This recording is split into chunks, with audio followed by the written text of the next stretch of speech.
welcome back. This is Frosthair, and we are going to be playing some Disco Elysium today. Just a short stream though. My wife is out, and I'm going to just play for a few minutes while I'm waiting for her to come back. Talk to Gart here.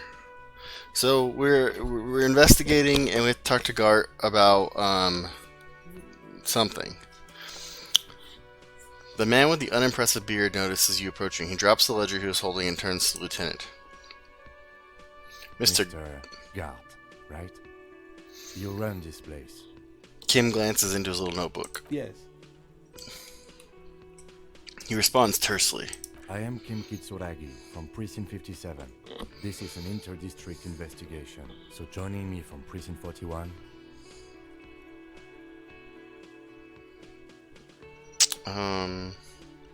The Harbinger of Ruin. What? The glowing I am it. I have no idea what that means.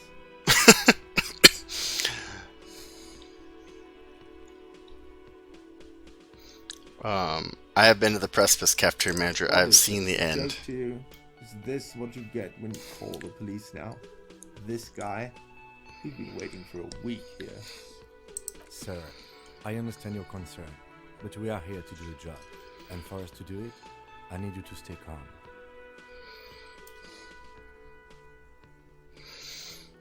Yes, of course. He takes a step back. I know it took us a while to arrive at the scene, but it also took you a while to call us. It was you who placed the call, correct? No, I only just got here. It was probably Sylvie who called you. She usually works the bar here. I'm only temporarily taking over the duties. I mean, that's sketchy right there. Do you have her number? As a matter of fact, I do. He looks behind the pile of coasters, finds a slip of paper, and hands it to the You lieutenant. said you just got here. From where? Are you a local?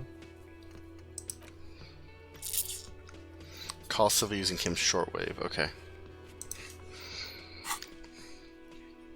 What? With Martinez? No, I live in Jamrock. I only sometimes come here to keep an eye on this place. This is just one of the many, many cafeterias I met. But you still know your way around, yes? In case we need directions. Yes, I know where some things are. But as I said, I don't live here. I just used to work here. And I'm not going to start working here again, if that's what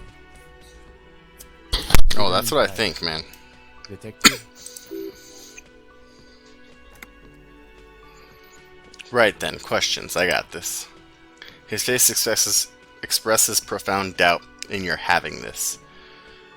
Where exactly is the body? Behind this building, there's a courtyard. He points to the kitchen behind him. The hoist him up on a tree there. And how do we get back there? That's easy. See that door there? He points to the west. First you exit through that, then to your right you should be on a big hole in the fence. A really big one. You can get to the courtyard through there, no need for the keys. The hole is big enough for a Franco-Nigerian cavalry to fit through. Who killed him? I don't know who killed him. I'm not the police. That's your job. Did you kill him? What are you, crazy? Of course I didn't kill him. Why did Sylvie go away? Haven't you asked me that already? What is it with you and this woman? She has nothing to do with this. No, before I asked you where, now I'm asking you why she left.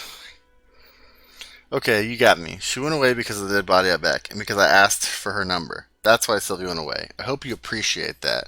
I do. I appreciate that very much. The lieutenant opens his little notebook at the cover. The number is safely tucked away in a small pocket. Thank you, he says. Mystery solved. Is it? Because I thought you were supposed to be investigating the lynching, not my employer conduct.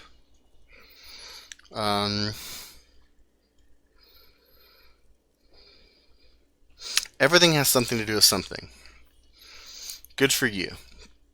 Was there something else? I'd like to get back to what I was doing. That's all. Let's go. Okay. Not so fast. You owe me 130 real.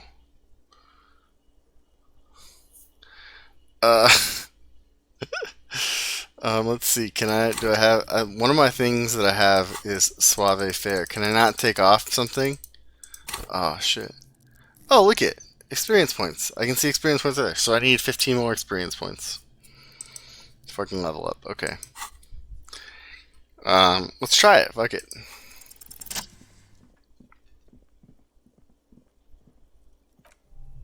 Hey! As you blow this joint behind you, a whiny voice shouts. Real mature, man. Real mature. That was good. I like that. That was awesome. All right. What are other quests? So track down your gun, track down your badge, inspect the body, find booze, find smokes. Let's call Sylvie, because that seems like something we should do. Police work is tough. Take breaks. Talk to strangers. Explore. Let's call Sylvie. Is it raining? Might be raining. Is raining now. That's interesting. Alright, let's go call Sylvie. See what she has to say. I think I need to turn the volume up maybe a little bit. There. Is that better? That should be better, hopefully. Pick up the radio again. This is Precinct 57. Operator greets you through static. How may I assist you? I need you to connect me to a civilian, a Sylvie. She may have reported a murder. Of course. What's her number, officer? Give me just a second.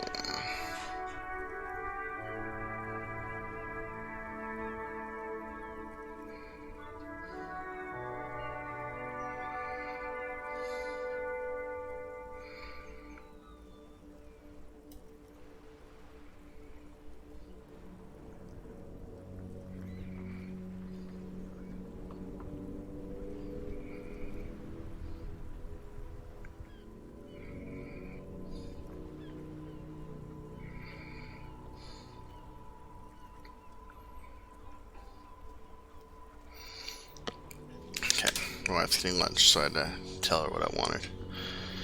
Of course. Kim, didn't Gart give you his number? Yes, hold on. Lieutenant takes a look at his notes. Her number is 005-1944-298. Received. Hold on, officer.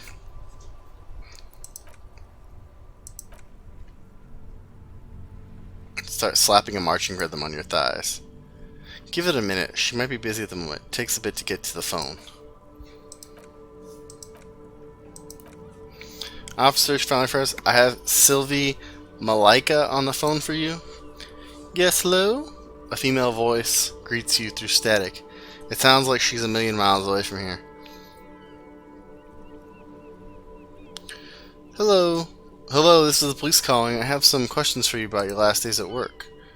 Oh, right. She recognized your voice almost immediately. Hello, officer. What can I do for you? There is no resentment in her tone. She wants you to ask her out, no question about it. Oh my god.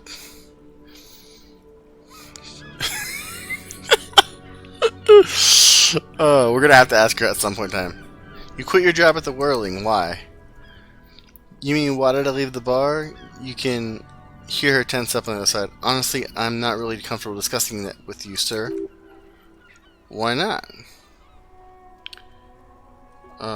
Wait, why aren't you comfortable discussing with me? Let's just say I left because I needed to get away from someone. Okay, did you leave because of Gart? What? No, why would you even think that?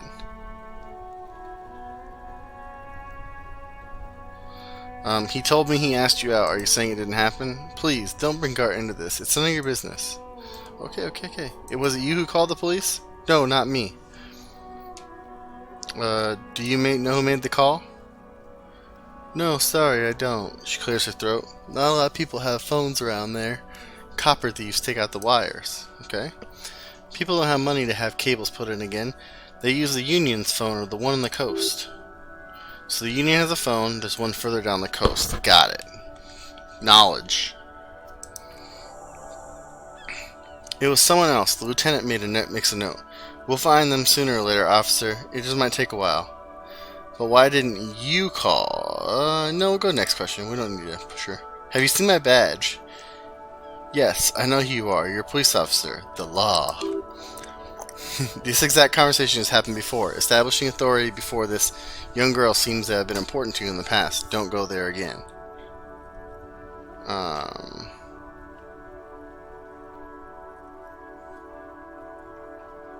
My badge is missing. Have you seen it anywhere? Oh, no, I haven't. Sorry. Real policemen have uniforms too, by the way. Where's yours?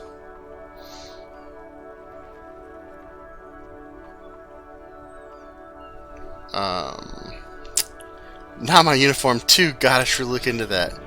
Oh, my morale got damaged. Yes, you actually should. It's awful that you lost it. Damn, I'm stupid. Have you seen my gun? Please, no, not this again. Everyone saw your cool gun, detective. She sounds beyond exacerbated. I showed you my gun. When did it happen? You were trying to press some people with it. Everyone was eating and... Stops hesitantly. Not sure she continue. And what? What did I do? You were waving it around in everyone's face, begging them to describe it. You said it calmed you. And then you started making suicide jokes. It got pretty graphic. Okay. Oh, those again? I've been trying to wean you off them. Off of what? You know, when you put your gun, your actual gun, to your temple and pretend to shoot your brains out. Off of that. People don't like that. I remember this. You were screaming things like, my brains are all over the walls, painting them red. I won't be seeing it, 'cause these are my brains. I can't see without my brains. Very nice visuals there. I should have killed myself. Why would I threaten to kill myself? Me look at this world. I would love to stay. Yes, but what I should have killed myself. No, please, no more suicide threats. Thank God you don't have that stupid gun anymore. Ah, there are way more inventive ways than a gun to leave this world. Okay, I don't know what to say. Me neither. Why would I threaten to kill myself? There's silence on the other end of the line. Yes, but what happened to my gun? No idea. All I know is next you were waving around money instead, saying things like, big bucks cannot lie, and guns can't buy money, but money can always buy guns. I sound like a real winner. I leveled up, hey!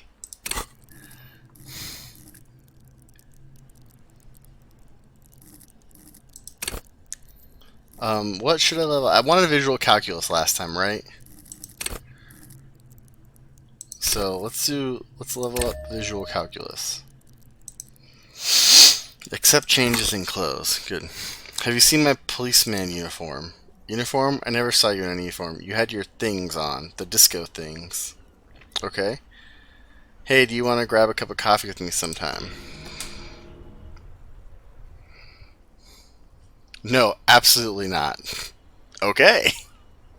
I think I got everything I need, thanks. I do hope so. Please don't call me again. Bye. She's ready to hang up. Wait, why did she seem angry with you? Oh, man.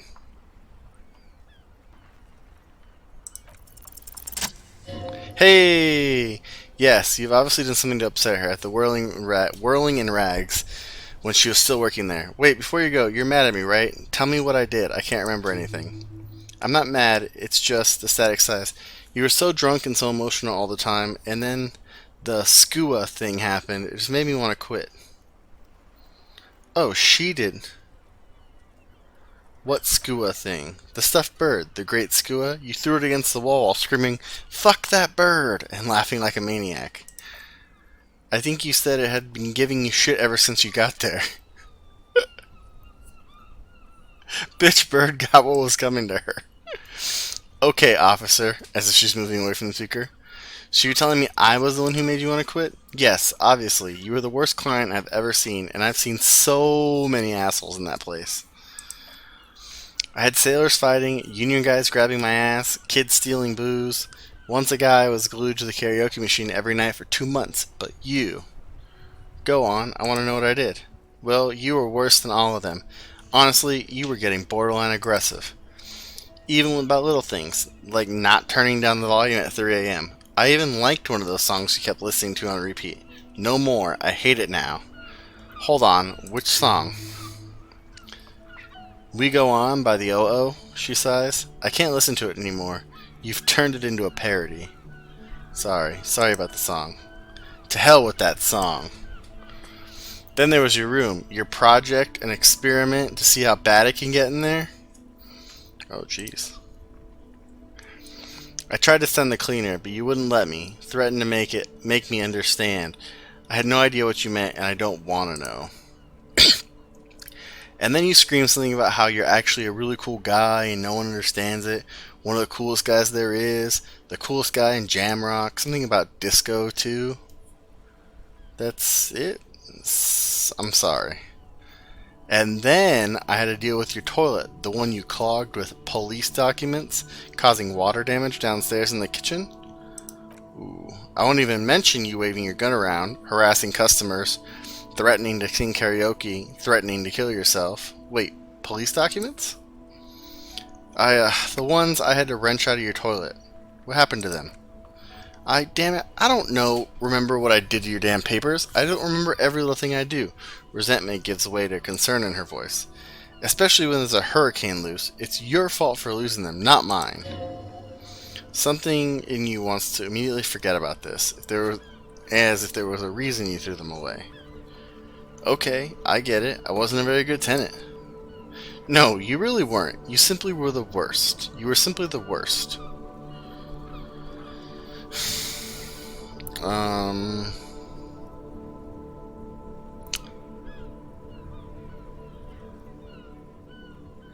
I'm truly sorry for everything, Sylvie. God, I knew I shouldn't have brought it up. Just try not to call me again. Let's pretend it never happened.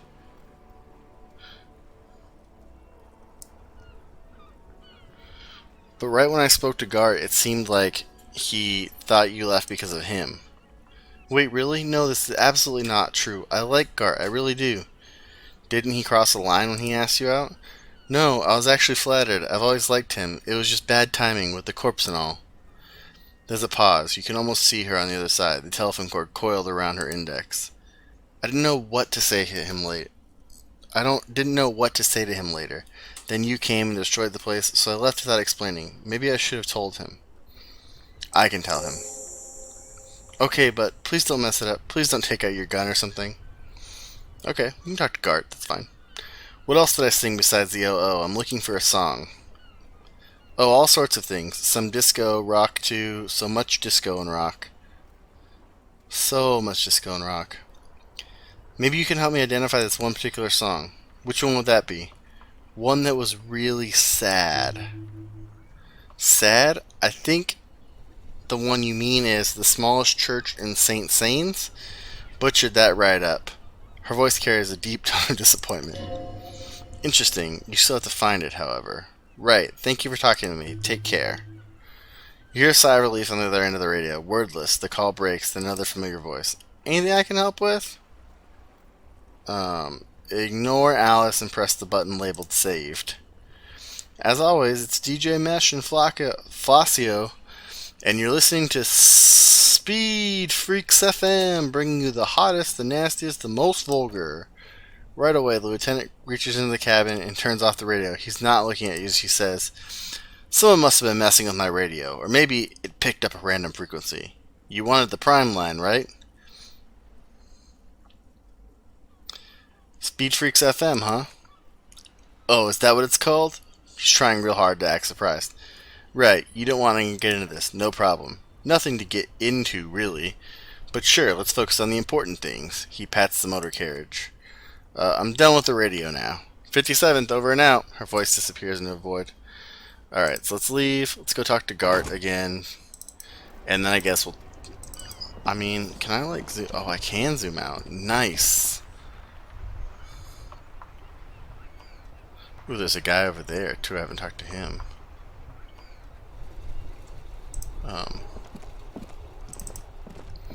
Let's go back inside. Talk to Gart. Gart.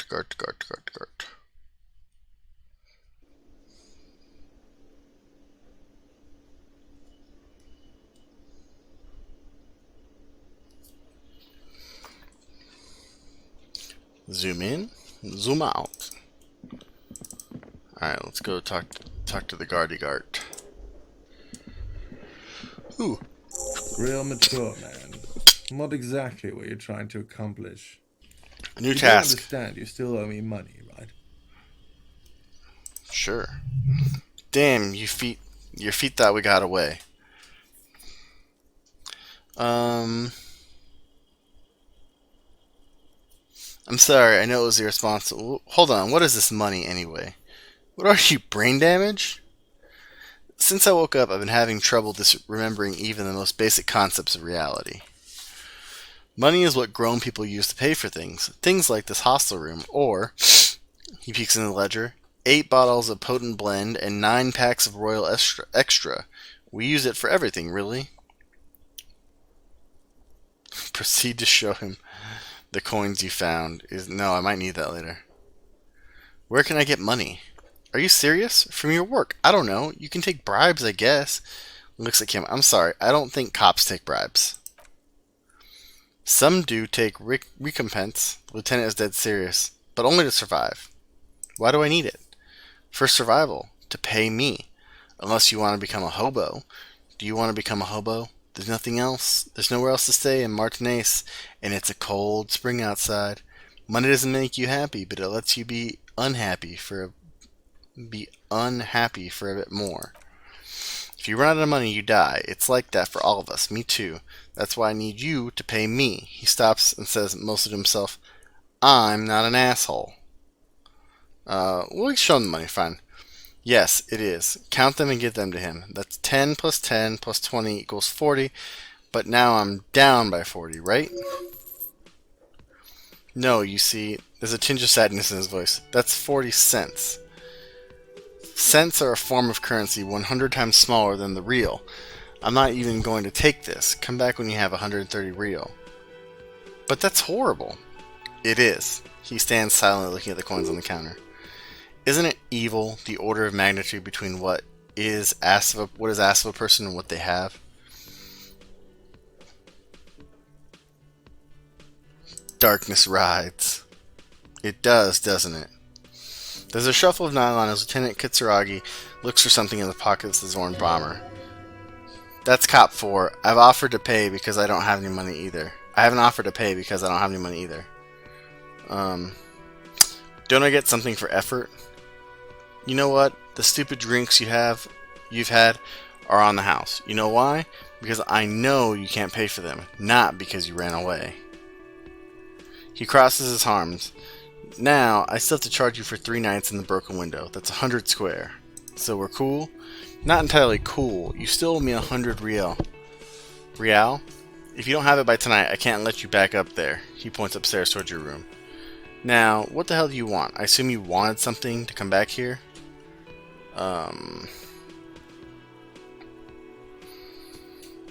I talked to Sylvie. She left because of me, not you. Wait. What? He looks up, surprised. But what about the bird? The bird?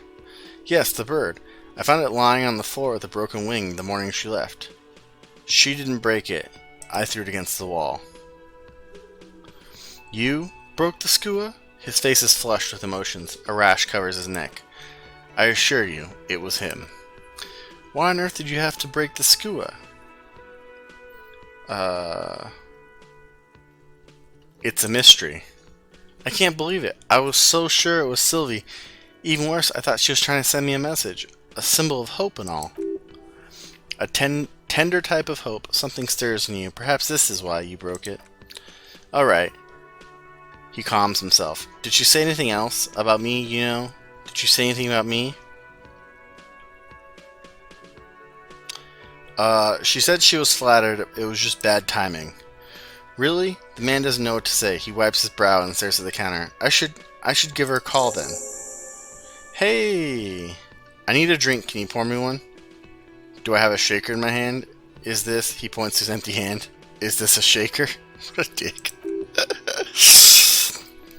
It's not a shaker. It's nothing. He's holding nothing. It is but an imitation.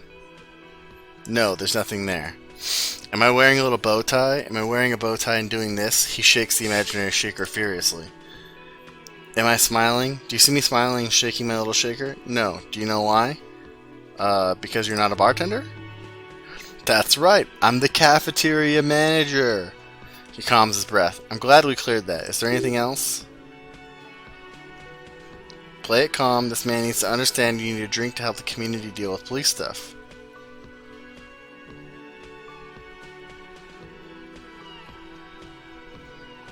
I'm an alcohol-operated detective.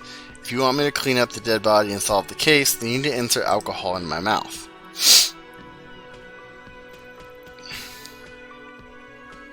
Oh, well, in that case, let me pour you a nice big refreshing Marinella. Marinella? Do you want that out of a glass or a pineapple glass? Don't be an imbecile. I'm not going to serve you a Marinella. I have work to do and broken things to fix. If that was all, I'd like to return. I've seen something here at the Whirling Guard. A thing I need to talk to you about. What thing? I saw a sign that said the mess hall is reserved for the Union. Yes, not the whole damn Union, thank God. Just the nastiest and loudest faction. He tosses his head in disdain. They come here in the evenings. Dumb, unruly types. They think they're big shit, but they're always good customers. They place big orders and always pay on time. Alright, just a second.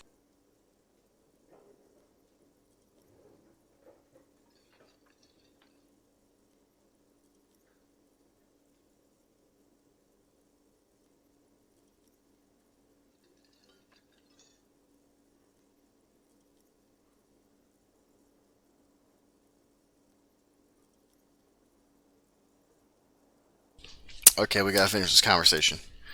They came here in the evenings, dumb, unruly types. They think they're big shit, but they're always good customers. They place big orders and always pay on time.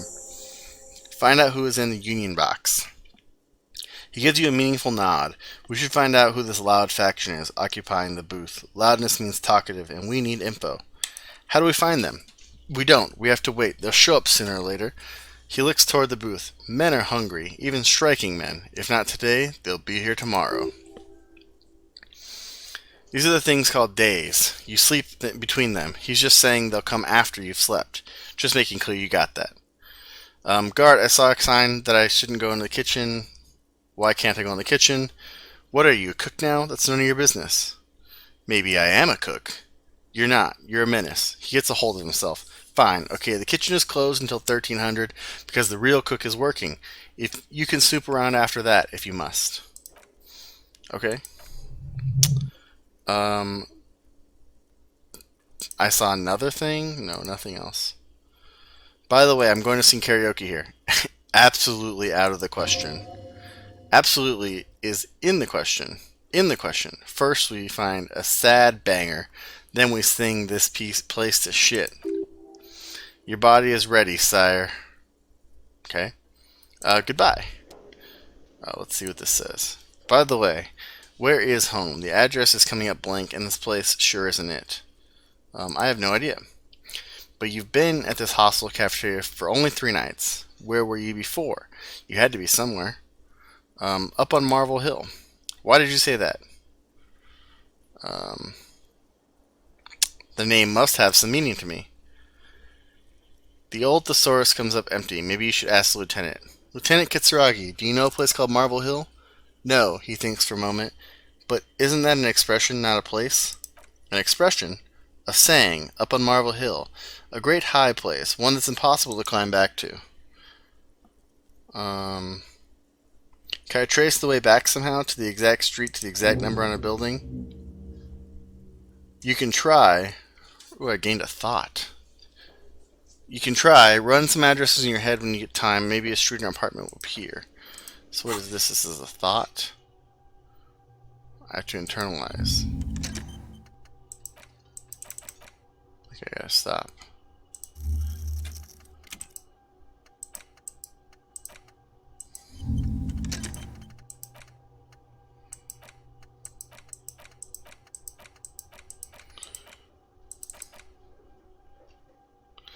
I don't understand this, but maybe we'll figure it out later.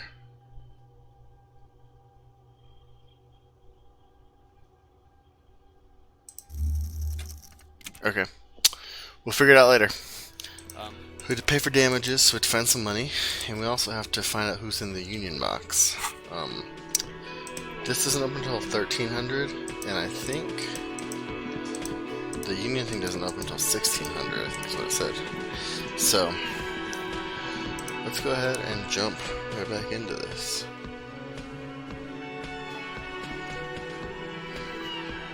Red checks can be tried only once. Okay. Alright, so let's go talk to this guy over here, just because he seems suspicious. There's nothing. Is there like stuff over here? Can't look in like any of his crates or anything. Ooh, what is this? Oh, he's gonna take forever to walk over there, isn't he?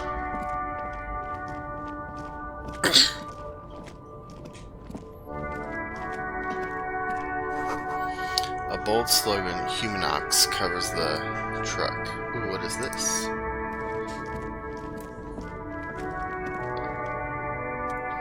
Horseback Monument. Oh, that's cool. The old monument stands in the middle of a traffic island, pointing towards the sea. It looks as if it's been reassembled piece by piece, secured and mounted in the air with the aid of numerous ropes and rods. Who is this? A silver plaque on the statue's pedestal reads, I am Felipe III, the Squanderer, the greatest of the Philippian kings of Revachol, son of Felipe II, the opulent, father of Felipe IV, the insane. What did this king do? Let's find out. Even by the standards of the Philippian kings, old sumptuous Felipe was known for his profligacy? In what way? Well, he blew through the whole natural treasury, starting the decline of one of the penultimate century's greatest superpowers, the suzerain of Revachol. His own maladministration foreshadowed the fall of the monarchy during the anti-centennial revolution, an end to his family's line, and the monarchy of the Insulindian Isola. How did he manage to blow through the entire national treasury? Stories have it that he had his bedroom converted into the treasure chamber, where he stored unfathomable wealth, kugarans, bars of gold, ornate weaponry, armor, and various chalices. He called it Sol Arum. It was obscene. There were whispers he slept on a huge pile of gold-dipped feathers, like some obese dragon, instead of on a bed like a normal person.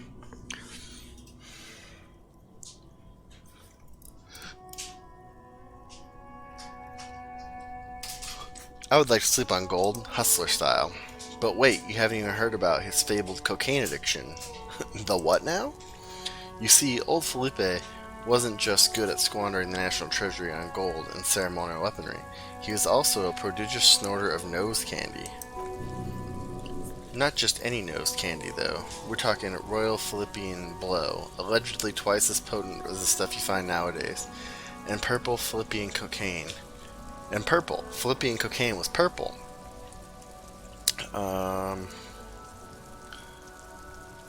This is a lot to process. His Majesty's courtiers said it helped him connect with the higher realms. Okay, we already know what nose candy is. So where's he buried now? Beneath the old waters of the Insulindian Bay, thrown there by the revolutionaries that they cleaned out the royal mausoleum. What happened to the statue? The original was blown apart by communards, then further damaged during the landing of the coalition's airships during the turn of the century revolution, when Martinez was leveled. Who restored the monument? Some years ago, a group of liberal, artistically inclined individuals, designers mostly, thought it would be ironic to restore the statue of the most wasteful ruler of Revachol, I can't pronounce it until they say it again, in the poorest part of the city. The statue was supposed to capture the moment it was blown apart, like an instant frozen in time. A rare butterfly, trapped in amber, floating on a sea of shit. That's brilliant, so funny and nihilistic. People in Martinez tend to disagree, as do many prominent art critics and thought leaders with more nuanced social awareness than the young ironists. Felipe III, the squanderer, however, with his bronze face up in the air, doesn't seem concerned about what the hoi polloi, hoi polloi think of him in death. Not that he ever did in life either. Okay, well that was super interesting. Let's go back up here. Yeah, let's go run and talk to this guy.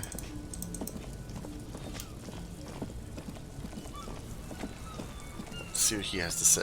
I am a gambler and a hunter and a gatherer. Feel like a traveler.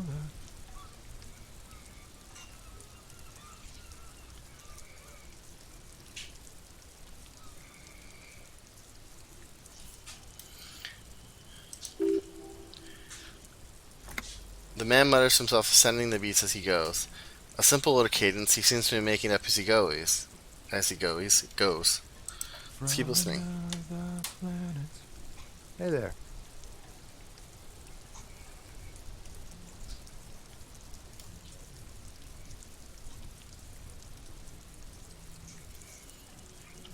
What's going on What's the here? jam, my man? He motions toward a sprawl of lorries with a sweeping gesture. What's the jam? Traffic jam for the ages. Harbor gates up the street are shut tight. No explanation given. Workers on strike, scabs agitating, an all-around clusterfuck. Yep. Meanwhile, we're all stuck here in long-haul limbo for days upon days upon days. Upon days. Limbo, huh? So that's where I am. Yeah, exactly. It's official. He too agrees. This is the antechamber of the afterlife. So how long have you Feels been new here? forever. Like I was born on this here roundabout and this was all I ever knew. Just me and the metal and the tires, the oil and the fumes of mazout. Extravagantly phrased, but I can roll with it. I don't quite understand what you just said. Yeah, imagine. It's been a whole week already. He snickers. So tell me, what do you need? Got any smokes on you? Nope, don't smoke. He nods toward the big lorry behind him. Some of the other drivers do, though. There's still a few around, waiting for the jam to disperse, or waiting for the sweet release of death. Yep, nothing wrong with that statement. Your senses have nothing to add. You'll have to ask around elsewhere. Guess I'll ask around then. You can also check the kiosk down the street. Frit? He points toward the harbor. With 3 T's. Ravicola is weird. Can you spare some change for working stiff? Huh? Sudden financial duties snap him out of his days. Oh, no, I ain't got any money. They don't want to pay for unfinished work. They who? The bosses, man. Makes sense. First work, then pay. Makes sense. It sucks is what it does. Tell me more about this strike. It's like whatever's going on over at the docks, workers got a blockade set up, making demands. No way in or out. What's the union demanding? Some pretty wild stuff, I hear. Like a giant new power crane and half the company. I forget what exactly. Good on them, I guess. I've heard talk there's a company rep in town too, like a strike negotiator type. They'd know what's up, precise demands and so on.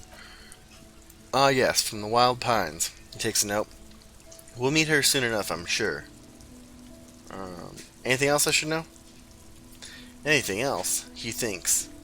Yeah, this ain't really my area of expertise. I just do my job and get paid. I have things to do and places to be. All of us do. All of who? Us lorry drivers. Camionneurs.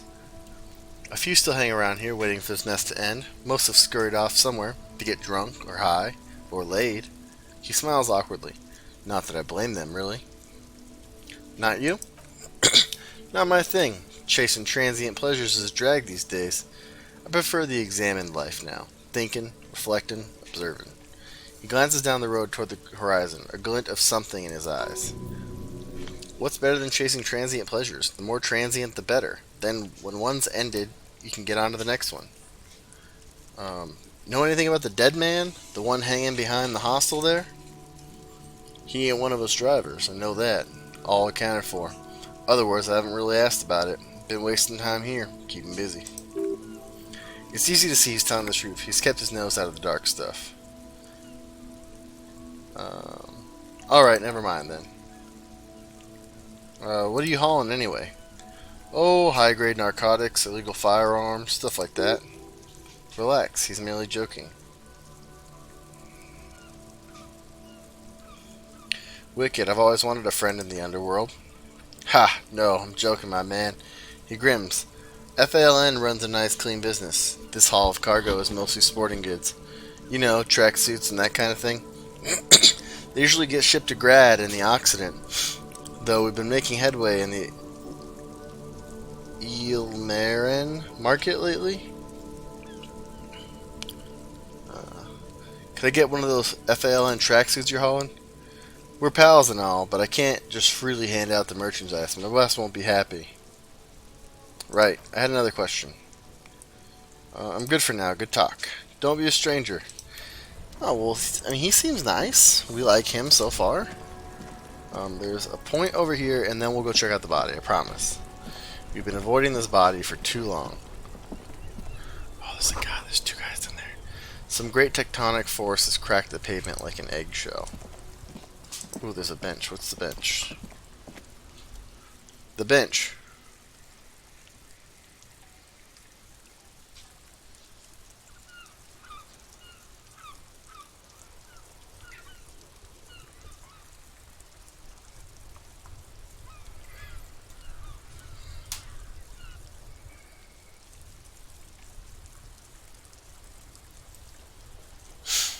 The worn and beaten wooden planks of the bench do not look overly comforting. Lieutenant looks down the street. We can sit on benches after we've solved the murder. Let's go. You can revisit the bench if you ever need to pass the time when Lieutenant Kitsuragi is gone. The damage looks like it could have been caused by an earthquake. Oh, that's a big crack right there, yeah. Oh, it's a trash can. Let's open the trash can. It's green, so we can open it. The Poste L'Aventure mail collection box has been heavily vandalized with graffito. A closer inspection reveals 2 bullet holes in the front. Fuck you, mail delivery box.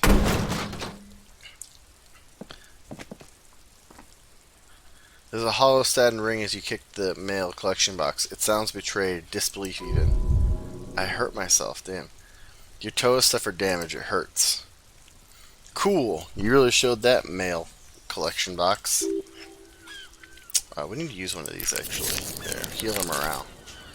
He does not actually think it's cool. If anything, Lieutenant feels sorry for the poor box. He's leaning to inspect the layers of graffito that deface it. Oh, you're being sarcastic. I get it. It was actually a dick move. The lieutenant pats the box ever so slightly. Good mail delivery box.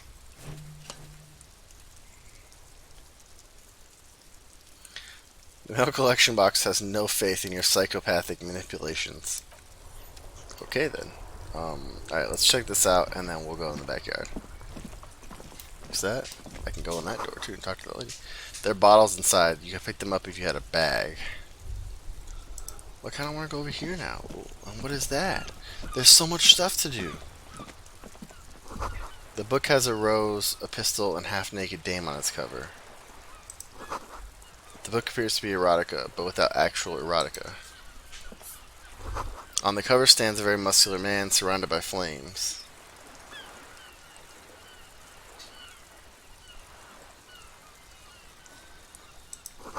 This book is titled Man from Hedgemandal and the Wildfire.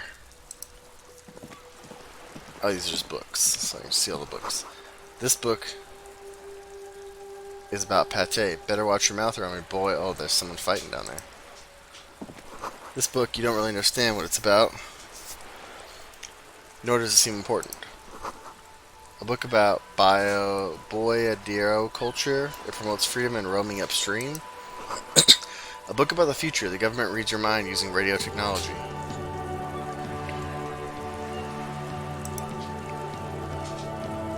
I'm gonna ignore the guy down there for now. Hello, sir.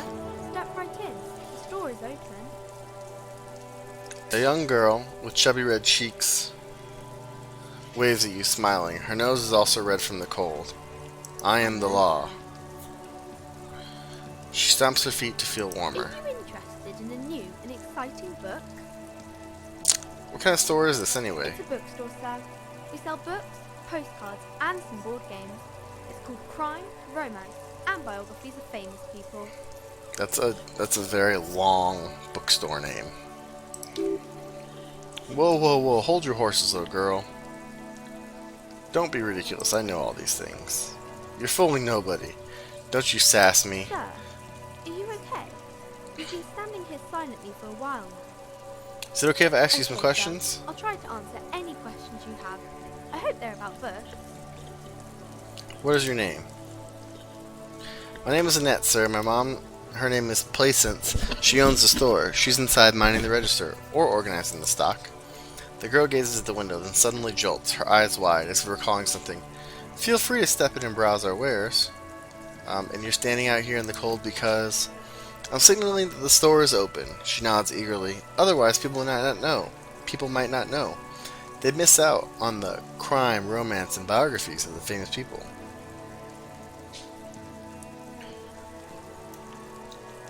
Such a good trooper you are, already learning the value of hard work. Thank you, sir. I'm happy to help Mom out with the store. She smiles and stands upright like a little soldier. Shouldn't you be at school or something? I do my studies at home at the moment. I have to help Mom keep this place running. Isn't going to school more important than this? Mom says it's necessary to do both because it builds character. Mom says a proper worker is dutiful. That's how you get ahead in life. You succeed. Well, how's the business going? Mom says it's peachy. She was a little afraid at first. There's talk about this house being... She looked over her shoulder. Cursed. Behind her, the window has been boarded up. You sense the boards creaking, twisting for a second. Then some kind of doubt in her tense shoulders. Cursed in what way? Cursed in a way that makes them say that no business has ever really thrived here, sir. That they all go. She's looking for the right word. Ass up? She blushes. I wouldn't really say it like that, but I guess so.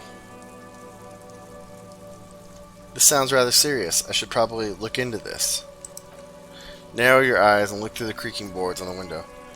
We can go into the bookstore and ask about the case, but I don't see much more to look into here. The lieutenant licks a note in his notebook. Yes, she chirps. Please do also look at our wares inside. The postcards and board games are there, sir. How does this curse manifest itself? It does not manifest itself in any way. It does not exist. I liked it better when we were talking about whether it's appropriate to stand out in the freezing weather. But Kim, the plasmic manifestations. No such thing. The lieutenant stands at your side, stern and serious. The girl looks back and forth between you two. Anything else you want to talk about? Enough about the curse for now. Who are these famous people? Oh, kings and queens and generals of old, or artists and writers and musicians, those kind of people. There's usually something extraordinary about them. She scratches her cold, reddened cheek, then continues, I think that's why people read them, to find the secrets of their fame. Seems like most people who read these books fail to get more famous from reading them. Reading those doesn't... right, I had a different question in mind. What is romance? It's a type of book where there's a rich lady and she has to choose between the good man and the bad man. She smiles at the thought, perhaps imagining herself in that situation. Or there could be a story about a poor lady getting a rich man. It's about man and lady business, sir.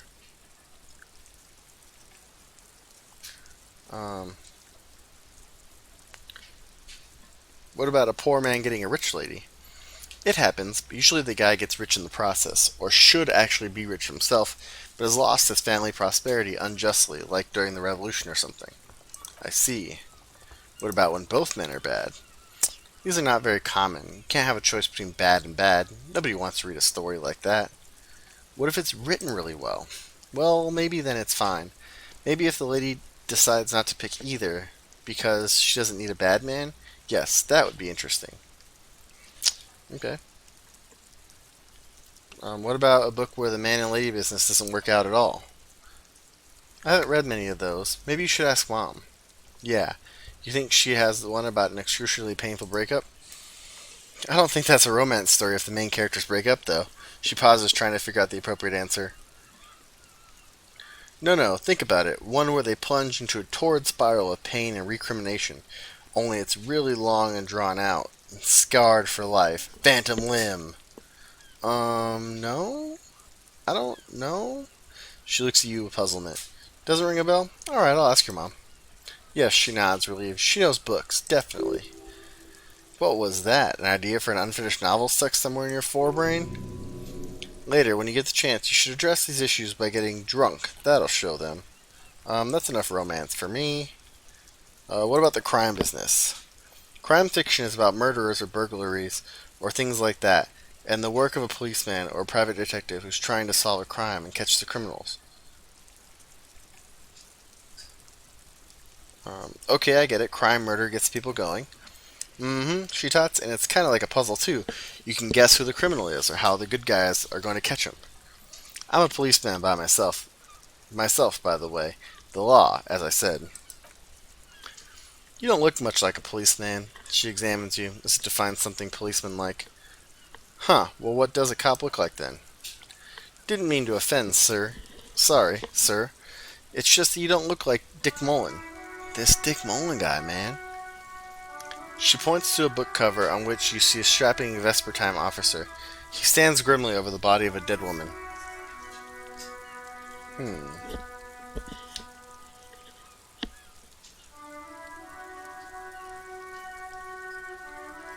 Wow, look at that guy. I'll never be as good as Mullen.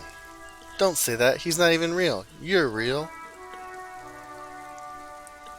That's right. A real failure. Her eyes shine with sympathy. Cheer up, sir. No need to compare yourself to a fictional character. Okay, I'm gonna deduce something now. Aw, I failed. You failed to deduce anything substantial. I'm a detective. I deduced that you are a girl. Come on, anyone notice that? She rolls her eyes. Okay, it's locked. We gotta put points into composure. Alright, okay, bye. See you around. Let's see what we got here. Do you work hard? I do? Oh yes, you hustle. You're a provider. It's tough out there, but you keep it real and provide. I guess I do, yeah. Oh yeah, like a horse, a workhorse for hard work. What hard work do I do exactly? Look at yourself. You're a human pedometer. You must have walked 200,000 steps down cracked asphalt, mosaic, sand, and linoleum after you re-emerged. That's the sign of a hustler who never gives up. The world is harsh. And people are evil. You didn't make it that way, and you won't let it break you. You ride. I fucking ride till I die, bitch. That's what it's like. That's just what it's like. Life and death. But you got gills on your side, baby. I got those black papers with the faces of innocence on them. You bring in the Franco Negros and the Solas. It ain't easy, but you do it. Day in and day out. You didn't make the rules, but you won't lose. You're a cop and a sprinter and a money printer. I guess I've made some gills, sure. Sure. And has it been easy? Is life easy? Have you not gone into cardiac arrest? Are you not about to have an anxiety attack or shoot yourself in the mouth? But you still hustle, 24/7, ride or die. Now ask yourself, are you rich? No, I'm actually not. That's right, you work harder than anyone. You almost rode yourself to the grave and you're still practically a hobo. Why is that? Fucking taxes, man. That's right, 100%. Fucking G-Man's got his jam-covered sticky fingers in your pocket, stealing from you every time you buy, sell, walk, talk, fart, so much as sneeze. Aren't taxes almost non-existent in the Gossamer state that is revocable? I thought there were no taxes. You and I both, but they got those indirect modes of taxation. Sales tax, excise duty, extraction tax. This tax that doesn't even have a name, plus there's that stuff people in other countries pay for. That makes them ask for more money from you here. The Gossamer state's a myth. In total, the coalition government is taking 98% of all your money.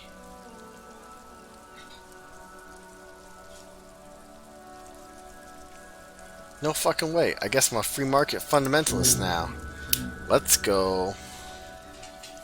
Here you go, hustler. Fight the righteous fight. Free the people. Keep it real. Keep it street. Keep foaming at the mouth. Furiously on the tax issue. That was intense. I don't even know what just happened. Hey, so we monitor you internally, and now we know your kappa type. What are kappa types? Yes. Wait, there are kappa types? Yes, guess what's yours? Some kind of cool cop. No, you're the sorry cop. The cop who's sorriest. Let's make it official then, shall we? Okay, but what are the other cop types? Oh, Apocalypse, Superstellar, the Advanced, Interesting Cop, Liquid Shadow Cop. But you were too sorry to say those things, so here we go. I'm not sorry, I changed my mind. No, you don't. Come on, you'll be back to saying sorry in 2 minutes. Stop wasting time and begin the repentance. No, I'm really not sorry. Fuck off. Wow, okay, fuck off. Maybe we were wrong about you then. Okay. Hell yeah, you were. Telling me I'm a fucking sorry cop. Alright, what does this say? Electronic doorbell with an old call box. A matrix of push buttons lists all the companies in the East Delta Commerce. Oh my god, there's so many people here. We're gonna come back because I don't want to get into that right now. I want to go see the body. Ooh, there's a door up here on the roof. Let's go this way. Oh shit, there's the dead guy.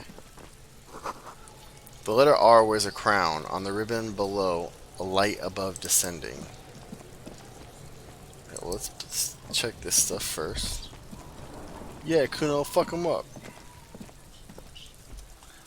There are several footprints in the mud left by work boots. Anywhere from 6 to 12 pairs have walked here. Visual calculus. Get an exact count. Maybe more than 12? No, 8 pairs of boots have shuffled back and forth in the mud. Go over them one by one. Standard work boot. Steel reinforced toes, no 46. Standard work boot. Steel reinforced toes, 44. Hobnailed work boot. Steel reinforced toes, 43. Standard work boot, no 46. Number 46 or 45. Wait, which one is it? You don't know. It's a miracle you can tell prints apart as it is. The cold must have preserved them. 5. Another standard work boot. Reinforced toes. 44. An aberration. Light as air. Even pace. Same make of boot. But number 41. Impossible to tell if it's male or female. Could also have been an adolescent. The gait is undeveloped. Pretty good at this, ain't I? You're not bad. It's as if the whole world darkened. Everything else is a thin film of unimportance on it, and the trace is burned in the middle of it, in a strange, beautiful way. 7. The glowing outline of a standard work boot. Number 46, but the imprints are twice as deep as the others. The weight exceeds 200 kilograms. And yet another standard work boot, 44. There's an aberration in the pattern of the sole, however. The right sole is smoother, more worn. How many, Lieutenant, has been tracking your eye movements? 8. I was pretty off then. I counted 20. Same guys going back and forth. Never got the hang of it. Hyperopia. He points out to his glasses. Do you see anything out of the ordinary? Heavy one. 20 kilogram. 200 kilogram. 200, he thinks for a moment. Could it be a combined weight of 2 people, one carrying the other who's tied up? Let's say a heavily built worker carrying a similarly built, soon-to-be dead man? He might be right. 200 kilograms of living weight is unlikely. One of them was carrying him over. Possibly, yes. The lieutenant marks him down in his book. But why? You're thinking, why did they have to carry him? Yes, they could have used a makeshift stretcher or just marched him up on the gallows. Maybe the victim refused to walk on his own. Maybe he wasn't conscious. Even easier to carry on a stretcher or between 2 men. Anyway, it's for future consideration. Let's see, light step, 41. A woman or a kid? Could be a kid. Okay, how do you know? He knows it's hard to discern sex from a person's gait. I just do. Understood. Anything else? An aberration. One sole is smoother than the other.